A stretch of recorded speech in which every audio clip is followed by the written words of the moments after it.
In this episode of Monday Moments, we're talking about how to overcome adversity, so stay tuned for more.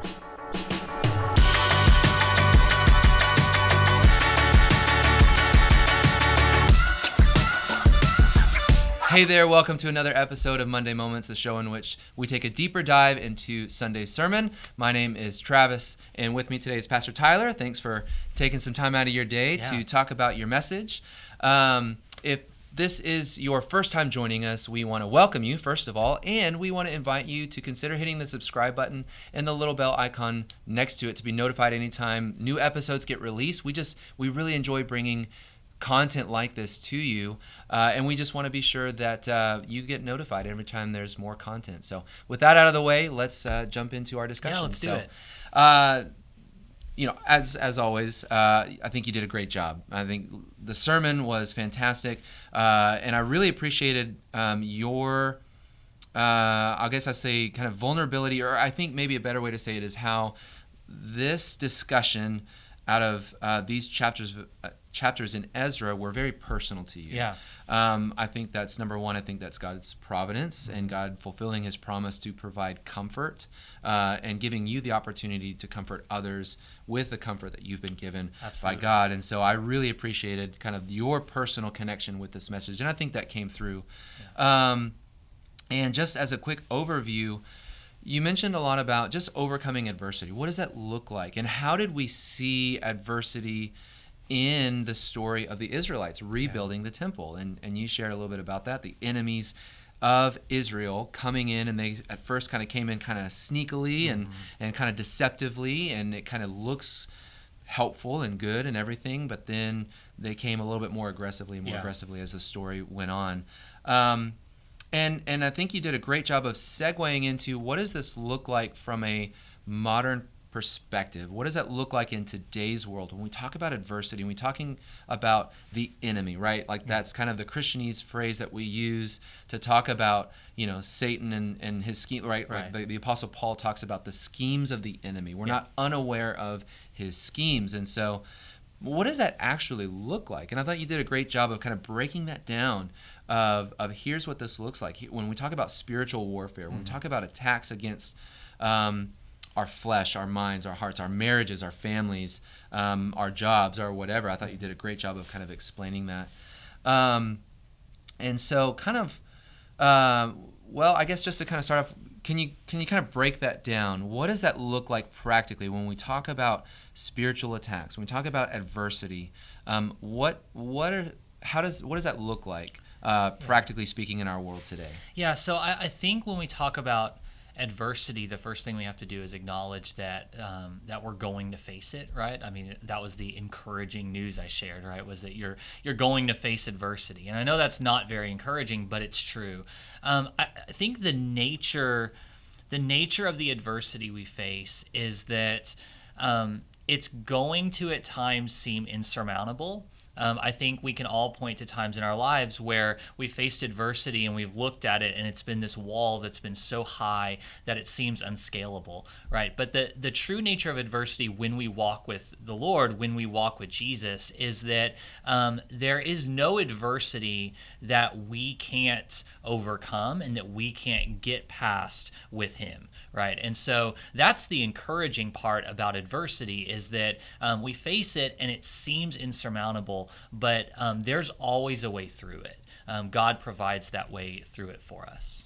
Yeah, and I think that, number one, that's absolutely true. And I know times in my own life when it's like, man, I could not have gotten through that had I not known the Lord, had I not been in a relationship with the Lord. There's no way I could have gotten through that.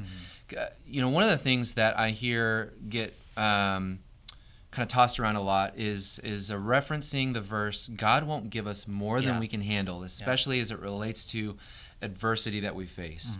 Mm-hmm. And I think that's adversity, like not necessarily persecution, although that can fall into that category, but just these general trials and tribulations and adversities that we come when we're feeling under that spiritual attack. People will often say, oh, God won't give you more than you can handle. And I've heard multiple perspectives on this. Some people say, oh, yes, that's absolutely true. God won't give you anything more than what you can handle. You can do this. You can overcome this. And some people will say, well, no, God actually will give you more than you can handle so that you will run to him and depend on him and lean into his strength and his power and the Holy Spirit. And so what are your thoughts on that? Yeah, so I think it's kind of both of those, actually.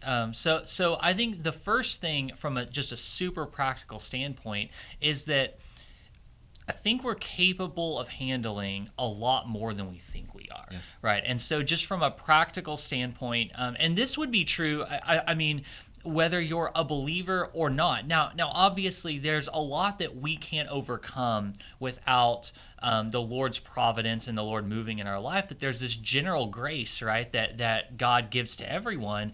And I think that when we're up against an obstacle, we're very quick to say, I can't, when actually what we mean by that is, man, that looks really hard. And one of the things that I wanted to emphasize in the message was that God gets us through obstacles so that we can continue to do really hard things. Everything God calls us to is really, really hard. But that doesn't mean we can't do it. It just means it's going to take a lot of work and a lot of effort. And the problem that I see in a lot of Christians, and I've fallen into this myself too sometimes, is that we somehow think that because God's with us and because it's something God's called us to, that it shouldn't be difficult and it shouldn't take a lot of effort. But it takes a lot of effort to do what God's called us to. And so will God give us more than we can handle? No, in the sense that I think we can handle a lot more than we give ourselves credit for. But then two, when we get to that point of not being able to handle something, the grace and the strength that God gives us is more than sufficient for that. Yeah, absolutely. And as you know, we talk about this a lot. I enjoy weightlifting. Right? I enjoy lifting weights, and total vulnerability, like when I start adding weight to the bar or whatever, I start to get a little afraid, like, am I going to hurt myself? And I try to be very, like humble and not overdo it, not get into the ego lifting. But what I'm saying is, even though that happens, I'm always afraid of that weight coming down on me, and I'm afraid I'm going to hurt myself. I'm not going to be able to lift that weight or pick it back up or whatever the case might be. And there are times when, yes, I fail. There are other times when I'm like, whoa, I actually did more than I thought I could. Yes. And so I appreciate that point of we can handle more than we think we can. And that doesn't always make adversity less scary or less difficult. And I think that's the other side, is that there is a discipline. There is effort that we go through. But I think that we'll find that once we get under that weight, not only has the Lord given us the strength to be able to lift it, the Lord within us is strong enough to lift that weight, spiritually speaking, right? And I'm reminded of the verse in Psalms that says, some trust in chariots, some trust in horses, but we trust in the name of the Lord our God. And I think it doesn't mean don't prepare for battle, but it means know know where the victory comes from. Absolutely. Know that victory is in the Lord. It's not in what our own hands can do. And so I think, like what you said, it's both. It's yes, God has trained my hands to make war, right? That says it in the Psalms. But at the same time, we know that our victory, our strength lies in the Lord. He is our source of victory. Yeah, that's right. And to kind of tack onto the sports or athletics metaphor, I think that a lot of times, God prepares you for the adversity you're going to face through all sorts of things leading up to that point in your life, right? And so, like, you don't go from never lifting weights at all to bench pressing I don't really lift weights, so I don't even know how much a lot is, but a lot of weight. You step that up incrementally, and so when you get to that point of that like personal record lift or something, you have to trust in all of the preparation that you've put in up to that point.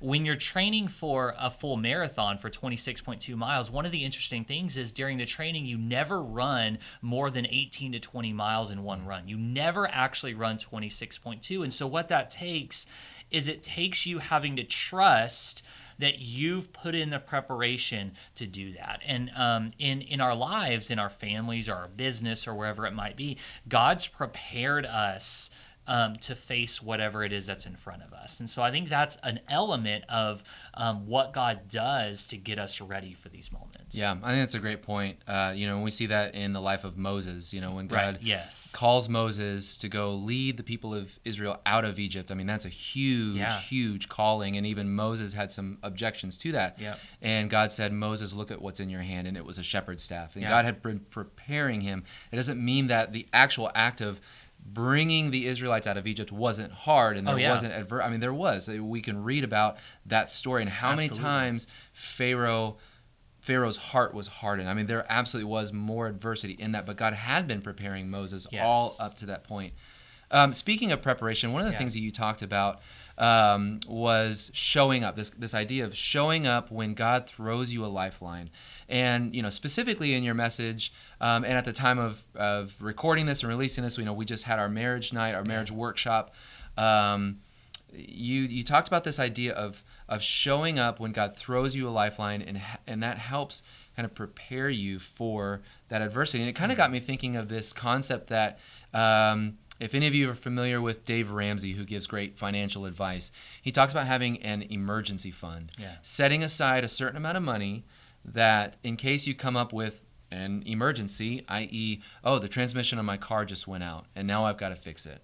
And you've got that emergency fund, you've got money set aside to fix that, to take care of that problem in that emergency. And all of a sudden, you're not in crisis mode anymore of like, oh my goodness, this unforeseen emergency came up, and now we don't have the money to fix this. And it got me thinking, whatever the case might be, whether it's this marriage workshop that we mentioned, or some other event, maybe it's a community group, a home group, a Bible study, a church attendance, a whatever, counseling, anything. Would you say that it's similar in concept to Dave Ramsey's idea of a financial emergency fund, that it's not saying that adversity won't ever happen again, but it becomes much less of a crisis. You become a little bit more prepared for it in the future. What are your thoughts on that? 100%. So if you remember back in Ezra, the primary way in which God really helped strengthen the builders through adversity was by sending these two prophets, right, to encourage them and to strengthen them. And that's how God oftentimes gets us through adversity, by sending these other people into our lives. The problem is when we don't invest in relationships beforehand, when we wait until crisis, it becomes a lot harder to invest in relationships in a healthy way, because all we're trying to do in that moment is invest in relationships in order to get through the adversity. Not to say it's not possible, but it's much more difficult. But if we start before we hit the adversity, before we hit the trial, if we really invest in relationships then, and we really strengthen those relationships, and we put that money in the bank, if you will, when trials come and when adversity comes, it's still hard, but we have the relationships, we have the for lack of a better phrase, delivery vehicle in place that God wants to use to encourage us and comfort us and to get us through it. So is the adversity still hard? Yes, but it's not nearly as hard as it would have been if we were facing it and we had no one in our lives to help walk with us through that. Yeah, and I think that brings to my mind this concept of we're going from surviving to thriving, right? We talk about there. We've heard that kind of phrase in all different kinds of applications, but I think that's essentially the moment. These are the practical steps that we can take to really, if we want to go from just surviving, right, in a financial sense, it's kind of like living paycheck to paycheck and just praying that an emergency doesn't happen. We go from surviving to really thriving and saying, now it's not that I won't ever face hardships, but I'm a little bit more prepared for them. I've got the support network. I've got it takes a village, right? I've got the village now, whatever that looks like, whether it's my marriage, my family, my job, my other friendships and relationships with my family. We've got that in place. Just in wrapping up, and I hate to rush this, I know we're running out of time, but at the same time, you talked about being in a position, being ready to do what God is calling you to do despite the adversity.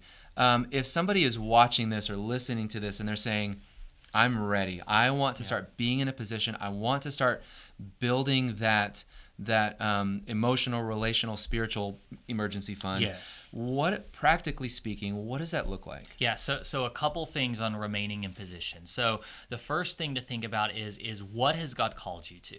And if you can think of that, like if you know what that is, maybe it's a business venture. Like let's just say it's a big business venture, right? So, and you've started your own business and God's called you to this. So what does it look like to remain in position there? Well, what that looks like is super practical. It's showing up every day and making sure that you're always there so that God can use you to continue to do what he's called you to do. In marriage and family, what does that look like? It means remaining in position, being with your family, investing, and being there. Like God can't use you in your family if you're not there. And so staying in position. Now, what if you don't know what God's called you to? What if you're like, I want to know, but I don't know? Then you need to remain in position to hear from God what he wants you to do. What does that look like? Developing a discipline of being in the Bible every day. 5-10 minutes, it doesn't have to be long, but that's you saying, God, I'm in position, I'm here, and I want to know what you want from me now. And not getting out of position when we don't hear from him within 2 days, right? Sometimes it takes a while. And so doing it day in and day out, even though we haven't heard anything yet, because he will, if you stay there long enough, he'll give you direction going forward. Yeah. I heard just the other day a really good kind of mindset quote from a business leader that I follow, and he was talking about, he was comparing again to kind of physical training, and he said, working out for 9 hours a day is not going to get you transformation. Right. Now, working out every day for 20 to 30 minutes, that's what's going to get you to the transformation, and you may not see it tomorrow or the next day or the next day, but if you stay consistent with it, you are going to see that transformation. And I think it's the same. I think if we remain in position, right? If we remain present, not just physically, mentally, emotionally, spiritually, then we will see that. We will hear God speak, because God promised that he would speak. If you seek me with all of your heart, you will find me. That's what God's word promises. And it's such an amazing promise that God makes himself available and desires, yearns, longs, wants to make himself available to us.